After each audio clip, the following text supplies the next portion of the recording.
네, 안녕하십니까. 오늘도 일상기도회를 통해서 하나님의 은혜를 나누고자 합니다. 우리가 오늘 함께 살펴볼 말씀은 역대상 21장 1절에서 17절까지의 본문입니다. 오늘 이 본문에서 다윗이 인구조사를 하는 우리가 굉장히 잘 아는 말씀이 나와 있는데 이 본문을 통해서 오늘 우리의 삶을 돌아보며 나아가길 원합니다. 다윗이 인구조사를 한 이유에 대해서 1절은 먼저 이야기하는데 사탄이 일어나 이스라엘을 대적하고 다윗을 충동하여 라고 이야기를 합니다. 그러니까 지금 다윗이 인구조사를 한 이유는 사탄이 그를 충동했기 때문이라고 본문은 기록하고 있죠. 그러나 이 사탄의 충동에도 불구하고 다윗이 이것을 이겨내지 못했다는 것은 결국 스스로 하나님 앞에 범죄하는 길을 선택했다라고 우리는 그 부분을 기억해야 합니다. 이제 다윗이 이 사탄의 충동에 넘어가서 명령을 하게 되는데 2절에서 다윗이 요압과 백성의 지도자들에게 이르되 너희는 가서 브엘세바부터 단까지 이스라엘을 계수하라 라고 명령을 합니다. 이 브엘세바에서 단은 이스라엘의 북부 지역과 남부 지역을 이루는 말로 잘 사용되는 본문이죠. 그러니까 이스라엘 전체를 지금 계수해보아라 라고 기록을 합니다. 특별히 이 이스라엘을 계수할 때 5절에 보면 요압이 백성의 수요를 다윗에게 보고하니 이스라엘 중에 칼을 뺄 만한 자가 라고 기록을 합니다.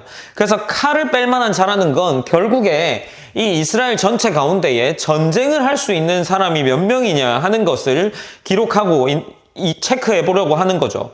이 고대 역사에서 인구 조사를 하는 이유가 몇 번 역사적으로 살펴볼 때 등장하는 부분이 있는데 그 고대 역사에서 인구 조사를 하게 되는 이유는 군대를 징집하기 위해서 혹은 조세를 부과하기 위해서 혹은 국가의 일을 할 때 이 노역을 부여하기 위해서 그러한 백성의 육체적이고 정신적이고 경제적인 헌신을 강제하기 위해서 인구조사를 했음을 우리는 기억해야 합니다. 그렇다면 지금 다윗의 마음 가운데에도 그가 인구조사를 하고 지금 5절에서 요압이 인구조사를 할 때 칼을 뺄 만한 자들이라고 하는 거면 하나님에 대한 신뢰가 줄어들고 지금 자신이 세운 이 국가 가운데에 이 군대가 얼마나 강하게 나갈 수 있는지를 기록하는 부분이라고 할 수 있는 거죠. 그래서 다윗이 지금 교만함 가운데에 이러한 일을 하고 있다라는 겁니다. 그러나 다윗에게 이 일을 할 때 다윗을 말렸던 사람이 한 명 있는데 3절에서 보면 요압이 그 일을 합니다. 요압이 이스라엘의 모든 군대가 당신 것이고 이스라엘의 이 하나님께서 이 군대를 더하실 것인데 왜 이러한 일을 합니까? 이것은 이스라엘 앞에 범죄하는 거다라는 것을 이 왕에게 충언을 하는 거죠. 그럼에도 다윗은 4절을 보면 왕의 명령이 요압을 재촉한지라 라고 기록을 합니다. 그러니까 굳이 다윗은 이 일을 행해야겠다라는 그러한 맥락 속에서 다윗이 이 일을 행하고 있는 거죠.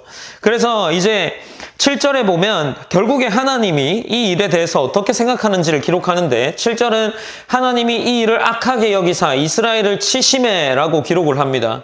그리고 나서 다윗의 선견자였던 갓이라는 사람이 등장하는데 이 갓이 하나님의 말씀을 받아서 다윗에게로 찾아갑니다. 그리고 지금 다윗 당신이 범죄했으니 하나님께서는 세 가지 이 징계 중에 한 가지를 골라라 라고 이야기를 합니다. 10절에 보면 이 세 가지가 무엇인지를 기록하는데 내게 세 가지를 내어놓으리니 그 중에서 하나를 내게 택하라 라고 이야기하고 그 세 가지는 12절에 등장합니다. 첫 번째는 3년 기근이고 두 번째는 3달을 적군에게 패배하는 것이고 세 번째는 이제 이 전염병이 사흘 동안 유행하는 것이었습니다. 그래서 이 다윗이 이 세 가지 중에 무엇을 택하냐 하면 다윗이 13절에 보면 이것을 택합니다. 다윗이 갓에게 이르되 내가 곤경에 빠졌도다. 여호와께서 긍휼이 심히 크시니 내가 그의 손에 빠지고 사람의 손에 빠지지 아니하기를 원하나이다 라고 이야기합니다. 그러니까 이 말은 하나님이 하시는 징계를 선택하겠다라는 말입니다. 사람의 손에 빠지는 것은 무엇입니까? 전쟁에 패배하는 거죠. 그 사람의 손에 빠지는 것은 농사에 실패를 하는 겁니다. 그러니까 지금 하나님께서 징계하시는 길이 전염병이기 때문에 하나님께서 이 징계하시는 전염병을 선택하겠다라는 그의 손에 빠지겠다라는 선택을 13절에서 했다라고 기록을 합니다. 그리고 나서 이제 이 전쟁이 아닌 이 전염병의 결과가 등장을 하는데, 전염병으로 죽게 된 사람이 14절에 몇 명인지를 이야기해 줍니다. 이에 여호와께서 이스라엘 백성에게 전염병을 내리심에 이스라엘 백성 중에서 죽은 자가 7만 명이었더라 라고 기록을 합니다. 그러니까 지금 다윗이 하나님의 징계를 선택했고, 하나님의 징계가 이스라엘 백성 가운데 내려졌을 때에 그 징계의 결과는 7만 명의 죽음이었다는 겁니다. 그리고 이제 15절에서 하나님이 이 일을 후회하는 장면들이 기록되어 있는데, 15절에서는 하나님이 예루살렘을 멸하러 천사를 보내셨더니 천사가 멸하려 할 때에 여호와께서 보시고 이 재앙이 내림을 뉘우치사 멸하는 천사에게 이르시되 족하다라고 이야기를 하는 거죠. 이제 그 일을 그만두어라 라고 하나님께서 이스라엘의 징계를 멈추시는 장면이 기록되어 있는 겁니다. 그리고 16절에서는 다윗이 하나님께 회개하는 장면들로 나타나는데, 다윗이 장로들과 더불어 굵은 베옷을 입고 얼굴을 땅에 대고 엎드려라고 이야기하며, 이 다윗과 국가 전체가 지금 하나님 앞에 이 하나님이 이 징계를 멈추어 주시고 다시 한번 하나님께로 돌아가겠다라는 것을 행동의 표현으로 기록하고 있는 거죠. 그리고 나서 17절에서는 다윗이 진정으로 왕으로서의 모습을 보이는데, 이제 더 이상 이스라엘에 죄를 범하지 않겠습니다. 그러니 이 이스라엘에게 하는 이 징계를 멈추시고 하나님 여호와여 주의 손으로 나와 내 아버지의 집을 치시고 주의 백성에게 재앙을 내리지 마옵소서라고 기록을 합니다. 그래서 이제 이 징계가 멈추어지는 그러한 징계의 마무리가 되는 장면들이 이어져 나옵니다. 이 다윗의 인구 조사를 볼 때 우리가 굉장히 잘 아는 말씀이죠. 그러나 이 말씀을 볼 때 저에게 이런 생각이 들었습니다. 말씀 앞에 민감함이 있어야 하지 않을까 하는 생각이 들었습니다. 이 요압이 다윗 왕에게 충언을 하는 거죠. 그런 일을 하지 않아야 한다라고 할 때 요압은 영적으로 깨어 있었던 것 같습니다. 그러나 다윗은 이 영적인 깨어 있음에 반응하지 못했던 모습을 보이는 거죠. 그래서 우리가 누군가의 이야기 혹은 하나님의 말씀을 듣고 하나님의 말씀임을 인정할 수 있는 믿음이 있어야 하지 않겠습니까? 그러니까 우리가 오늘 일상기도회를 드립니다. 매일매일 일상기도회에 참여하시는 분들이 대다수인데, 이 일상기도회에 참여함으로 말미암아 이것들이 습관적이 되지 않기를 기도했으면 좋겠습니다.